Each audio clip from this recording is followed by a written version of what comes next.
पिछले पार्ट में देखा था, साकोमोतो अचानक से एक आइलैंड पर पहुंच गया था और उसे कुछ भी याद नहीं था कि वो वहाँ पर कैसे आया। आगे वो एक आदमी से मिलता है जो उसे पूरी स्टोरी बताता है और वो दोनों एक टीम बना लेते हैं। इसके बाद वो दोनों जब फॉरेस्ट के अंदर खाना ढूंढते हुए जाते हैं तो उनके सामने एक लड़का खड़ा होता है जिसने अभी अभी एक आदमी को मार दिया था। अब आगे हम उसी लड़के की स्टोरी देखते हैं जिसका नाम कीरा होता है, जो सिर्फ 14 साल की उम्र में ही वो अपने घर से भाग गया था और कुछ लड़कियों का मर्डर करके उनका रेप कर दिया था, जिसकी वजह से वो जेल के अंदर था। आगे हम उसके लॉयर को देखते हैं जिसका नाम सोइची होता है, जो कि एक बहुत ही फेमस लॉयर था। इसके बाद हम देखते हैं कि कीरा और सोची दोनों आइलैंड पर थे, जहाँ सोची उसे पूछता है कि क्या तुम्हें किसी को मारने से पहले बुरा नहीं लगता, जिस पर कीरा कहता है कि मुझे बुरा क्यों लगेगा, इंसान भी तो दूसरे जानवरों को मारकर उन्हें खाते हैं। ये सुनकर सोची कहता है कि किसी जानवर को जिंदा रहने के लिए मारना और सिर्फ मजे के लिए मारने में बहुत बड़ा अंतर है। तभी उन दोनों को वहाँ पर फूड बॉक्स गिरते हुए दिखाई देता है। ये देखकर कीरा उसकी तरफ जाने लगता है, लेकिन तभी सोची उसे पीछे से आवाज देकर रोक लेता है और कहता है कि हमें नहीं पता वहाँ कौन सा खतरा है,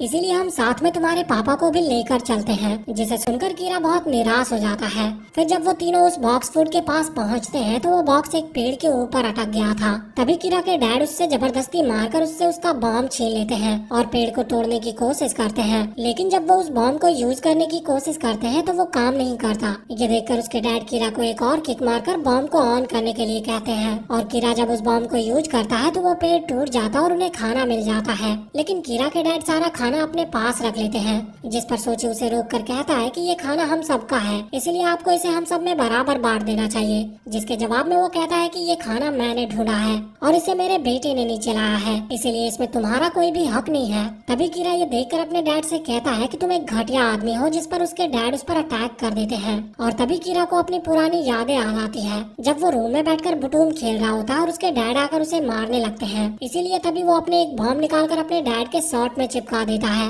फिर इससे पहले कि उसके डैड उन कपड़ों को निकालकर फेंक पाता, एक बॉम्ब वहीं फट जाता है और उसके डैड की वहीं पर मौत हो जाती है। इसके बाद वो अपने डैड की लाश पर बैठकर हंसने लगता है और कहता है कि ये सब आपकी ही गलती थी, लेकिन मुझे आपको मारकर बहुत अच्छा एहसास हो रहा है। ये देखकर सोची बहुत ज्यादा डर जाता है और उसे छोड़कर वहाँ से चला जाता है। तभी वहाँ पर पीछे से साकोमोतो और कियोशी आ जाते हैं, पर साकोमोतो वहाँ उस लड़के को देखकर बहुत शॉक था, क्योंकि उसने जब पहले रडार से चेक किया था तो यहाँ पर कोई नहीं था, जिससे वो समझ जाता है कि बुटूम गेम की तरह यहाँ पर भी रडार में सिर्फ वही शो करेगा जो मूव कर रहा होगा। फिर साकोमोतो कीरा से पूछता है कि क्या उस आदमी को तुमने मारा है, जिस पर कीरा कहता है कि हाँ, उसके लिए यही सही, और अगर तुम मेरे रास्ते में आओगे तो तुम्हारा भी यही हाल होगा। ये सुनकर साकोमोतो उसे शांत कराने की कोशिश करता है और कहता है कि मैं तुमसे लड़ना नहीं चाहता, बस मेरी बात सुनो। जिसके जवाब में कीरा कहता है कि अब तुम मुझे बताओगे कि क्या करना है। इतना कहकर वो अपने डैड की बॉडी से बॉम्ब को निकाल देता है। तभी साकोमोतो कियोशी को लेकर वहाँ से भागने लगता है, जो देखकर कीरा कहता है कि तुम मुझसे भाग नहीं सकते,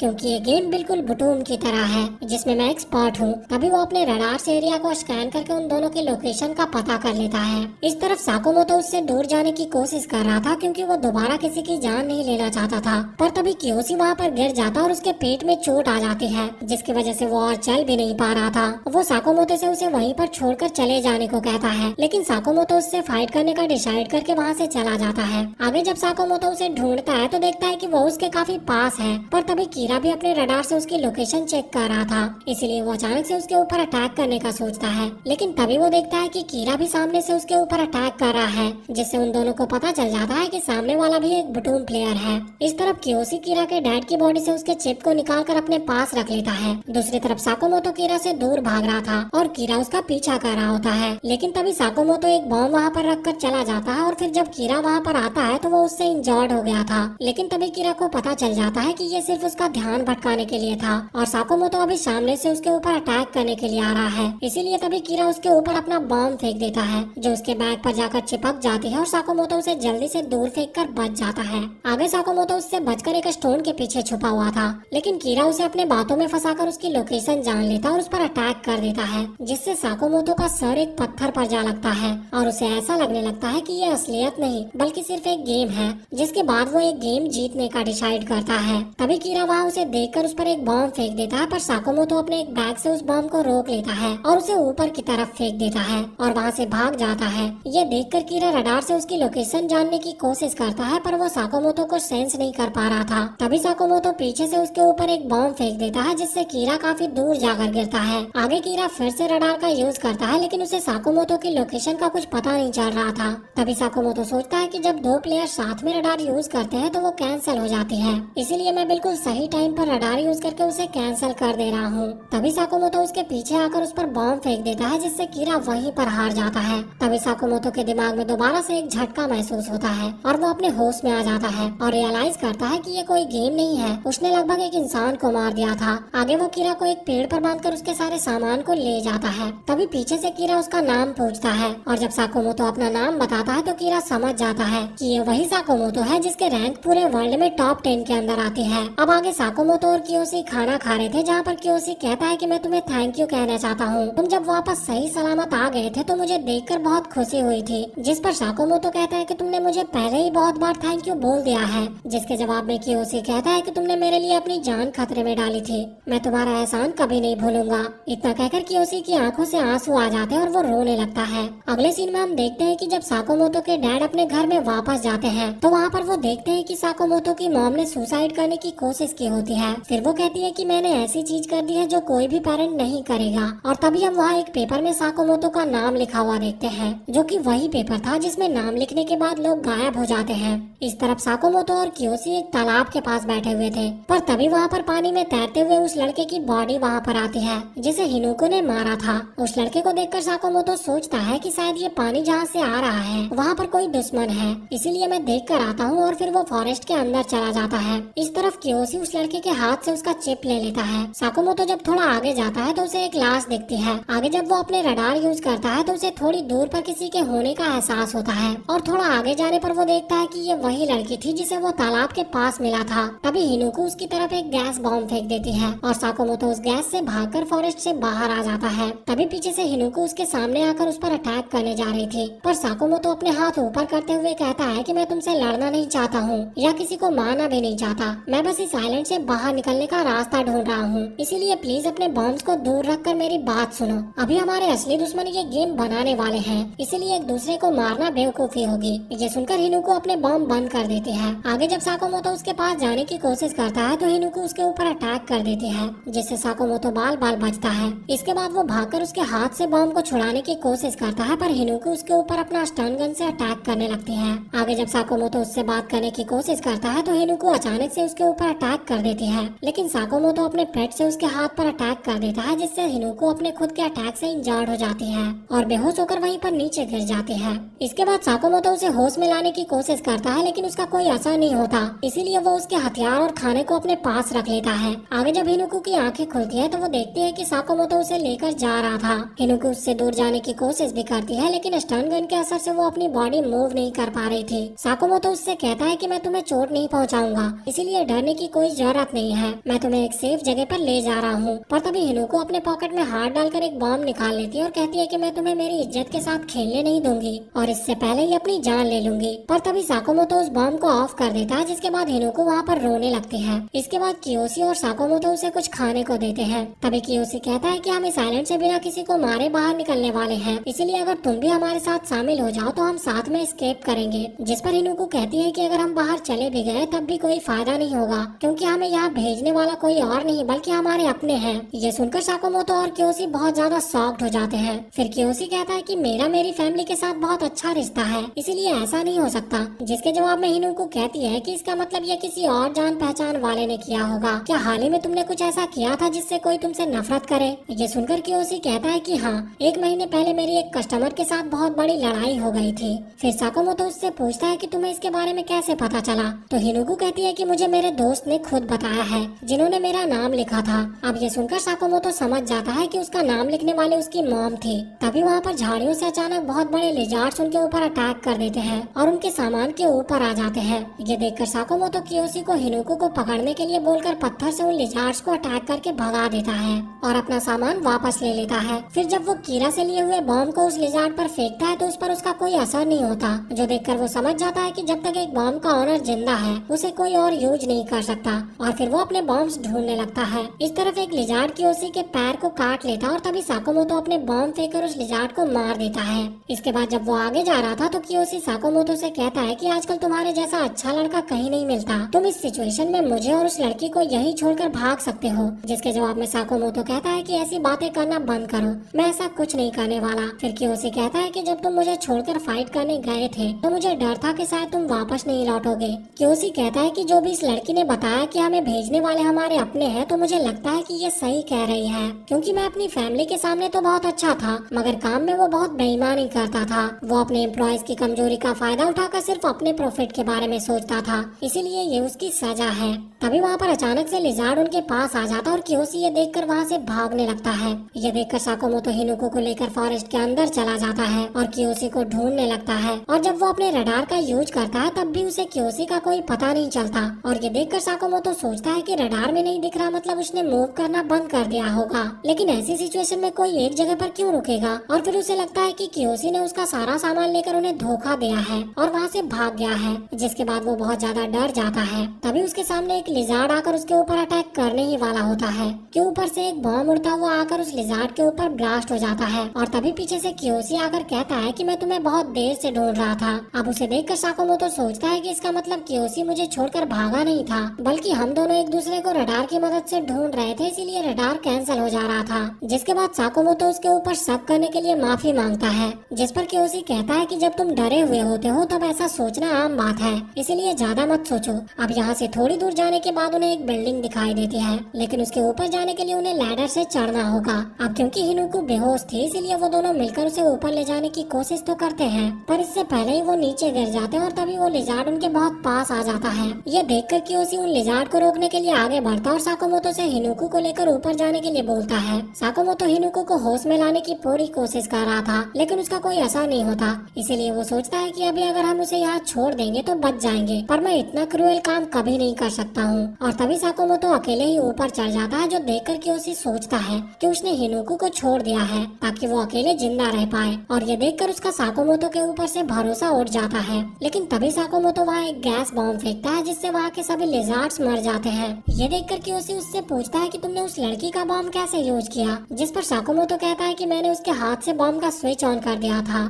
अब इसके बाद हिनुको होश में आ जाती है और जब वो ऊपर आते हैं तो देखते हैं कि उस बिल्डिंग में किसी का खून लगा हुआ था, जिसका मतलब वहाँ पर एक मर्डर हुआ था। फिर जब वो बाहर आते हैं तो क्योसी अचानक से बात करते करते गिर जाता है और कहता है कि जिस पैर में उस लिजार्ड ने उसे काटा था वो बहुत दर्द कर रहा है। इसके बाद शाम को साकोमोतो क्योसी की इंजरी को ठीक करने की कोशिश कर रहा था, लेकिन इससे क्योसी को बहुत ज्यादा दर्द हो रहा था, इसीलिए वो साकोमोतो को धक्का दे देता है। तभी साकोमोतो हिनुको को उसे पकड़ने को कहता है, लेकिन हिनुको कहती है कि मैं कभी एक आदमी को नहीं छूने वाले, जिसके जवाब में साकोमोतो कहता है कि इसे ये चोट तुम्हारी जान बचाते टाइम लगी थी, इसीलिए अभी सोचने का टाइम नहीं है। ये सुनकर हिनुको उसे पकड़ लेती है और साकोमोतो उसके इंजरी को ठीक करने की कोशिश करता है। अगले दिन हम देखते हैं कि जिस आदमी ने सबको उस आइलैंड पर भेजा होता है वो मॉनिटर पर सबको देखकर कहता है कि लगता है साकोमोतो अब भी जिंदा है और उसने बाकी 4 प्लेयर्स के साथ भी कांटेक्ट कर लिया है, लेकिन उसने सिर्फ एक को मारा है। फिर वो एक आदमी से कहता है कि साकोमोतो हमें बहुत अच्छा डेटा देने वाला है, इसीलिए सब कुछ कलेक्ट कर लेना।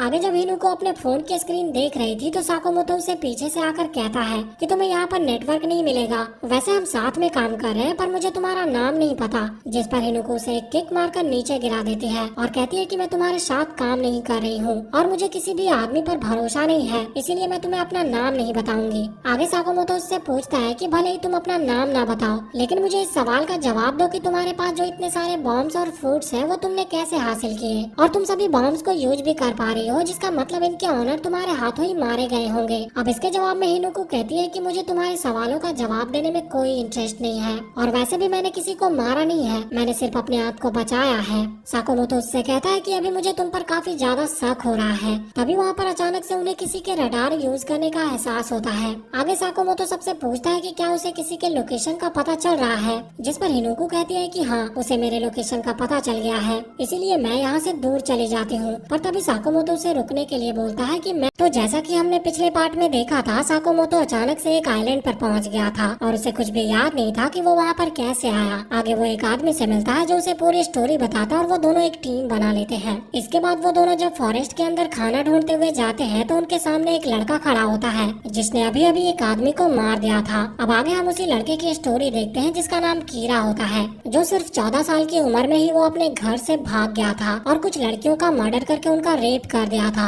जिसकी वजह से वो जेल के अंदर था। आगे हम उसके लॉयर को देखते हैं जिसका नाम सोएची होता है, जो कि एक बहुत ही फेमस लॉयर था। इसके बाद हम देखते हैं कि कीरा और सोची दोनों आइलैंड पर थे, जहाँ सोची उसे पूछता है कि क्या तुम्हें किसी को मारने से पहले बुरा नहीं लगता, जिस पर कीरा कहता है कि मुझे बुरा क्यों लगेगा, इंसान भी तो दूसरे जानवरों को मारकर उन्हें खाते हैं। ये सुनकर सोची कहता है कि किसी जानवर को जिंदा रहने के लिए मारना और सिर्फ मजे के लिए मारने में बहुत बड़ा अंतर है। तभी उन दोनों को वहाँ पर फूड बॉक्स गिरते हुए दिखाई देता है।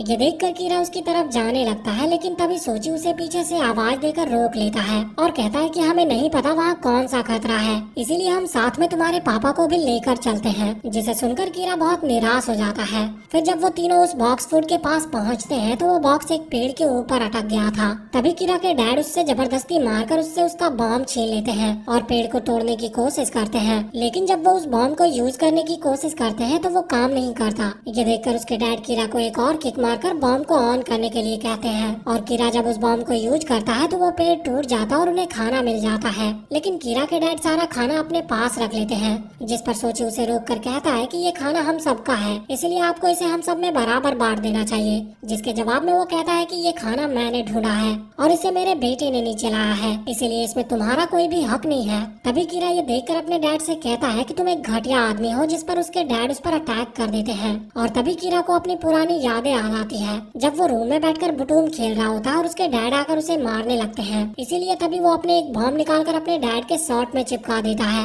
फिर इससे पहले कि उसके डैड उन कपड़ों को निकालकर फेंक पाता, एक बॉम्ब वहीं फट जाता है और उसके डैड की वहीं पर मौत हो जाती है। इसके बाद वो अपने डैड की लाश पर बैठकर हंसने लगता है और कहता है कि ये सब आपकी ही गलती थी, लेकिन मुझे आपको मारकर बहुत अच्छा एहसास हो रहा है। ये देखकर सोची बहुत ज्यादा डर जाता है और उसे छोड़कर वहाँ से चला जाता है। तभी वहाँ पर पीछे से साकोमोतो और कियोशी आ जाते हैं, पर साकोमोतो वहाँ उस लड़के को देखकर बहुत शॉक था, क्योंकि उसने जब पहले रडार से चेक किया था तो यहाँ पर कोई नहीं था, जिससे वो समझ जाता है कि बुटूम गेम की तरह यहाँ पर भी रडार में सिर्फ वही शो करेगा जो मूव कर रहा होगा। फिर साकोमोतो कीरा से पूछता है कि क्या उस आदमी को तुमने मारा है, जिस पर कीरा कहता है कि हाँ, उसके लिए यही सही, और अगर तुम मेरे रास्ते में आओगे तो तुम्हारा भी यही हाल होगा। ये सुनकर साकोमोतो उसे शांत कराने की कोशिश करता है और कहता है कि मैं तुमसे लड़ना नहीं चाहता, बस मेरी बात सुनो। जिसके जवाब में कीरा कहता है कि अब तुम मुझे बताओगे कि क्या करना है। इतना कहकर वो अपने डैड की बॉडी से बॉम्ब को निकाल देता है। तभी साकोमोतो कियोशी को लेकर वहाँ से भागने लगता है, जो देखकर कीरा कहता है कि तुम मुझसे भाग नहीं सकते,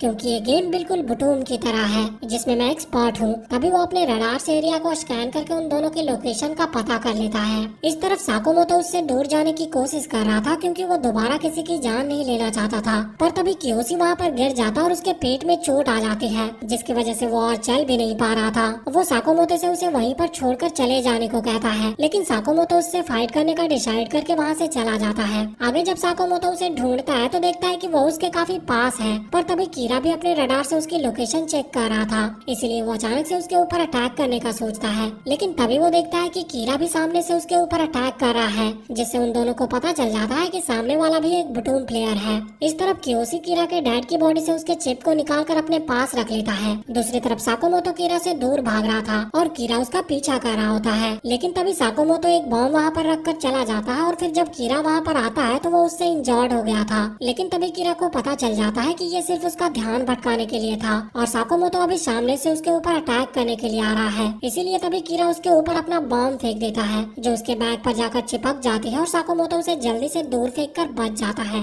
आगे साकोमोतो उससे बचकर एक स्टोन के पीछे छुपा हुआ था, लेकिन कीरा उसे अपने बातों में फंसाकर उसकी लोकेशन जान लेता और उस पर अटैक कर देता है, जिससे साकोमोतो का सर एक पत्थर पर जा लगता है और उसे ऐसा लगने लगता है कि ये असलियत नहीं बल्कि सिर्फ एक गेम है। जिसके बाद वो एक गेम जीतने का डिसाइड करता है। तभी कीरा वहाँ उसे देखकर उस पर एक बॉम्ब फेंक देता है, पर साकोमोतो अपने एक बैग से उस बॉम्ब को रोक लेता है और उसे ऊपर की तरफ फेंक देता है और वहाँ से भाग जाता है। ये देखकर कीरा रडार से उसकी लोकेशन जानने की कोशिश करता है, पर वो साकोमोतो को सेंस नहीं कर पा रहा था। तभी साकोमोतो पीछे से उसके ऊपर एक बॉम्ब फेंक देता है, जिससे कीरा काफी दूर जाकर गिरता है। आगे कीरा फिर से रडार का यूज करता है, लेकिन उसे साकोमोतो की लोकेशन का कुछ पता नहीं चल रहा था। तभी साकोमोतो सोचता है कि जब दो प्लेयर साथ में रडार यूज करते हैं तो वो कैंसिल हो जाती है, इसीलिए मैं बिल्कुल सही टाइम पर रडार यूज करके उसे कैंसिल कर दे रहा हूँ। तभी साकोमोतो उसके पीछे आकर उस पर बॉम्ब फेंक देता है, जिससे कीरा वहीं पर हार जाता है। तभी साकोमोतो के दिमाग में दोबारा से एक झटका महसूस होता है और वो अपने होश में आ जाता है और रियलाइज करता है कि ये कोई गेम नहीं है, उसने लगभग एक इंसान को मार दिया था। आगे वो कीरा को एक पेड़ पर बांधकर उसके सारे सामान को ले जाता है। तभी पीछे से कीरा उसका नाम पूछता है और जब साकोमोतो अपना नाम बताता है तो कीरा समझ जाता है कि ये वही साकोमोतो है जिसके रैंक पूरे वर्ल्ड में टॉप 10 के अंदर आती है। अब आगे साकोमोतो और कियोशी खाना खा रहे थे, जहाँ पर कियोशी कहता है कि मैं तुम्हें थैंक यू कहना चाहता हूँ। तुम जब वापस सही सलामत आ गए थे तो मुझे देखकर बहुत खुशी हुई थी। जिस पर साकोमोतो कहता है कि तुमने मुझे पहले ही बहुत बार थैंक यू बोल दिया है।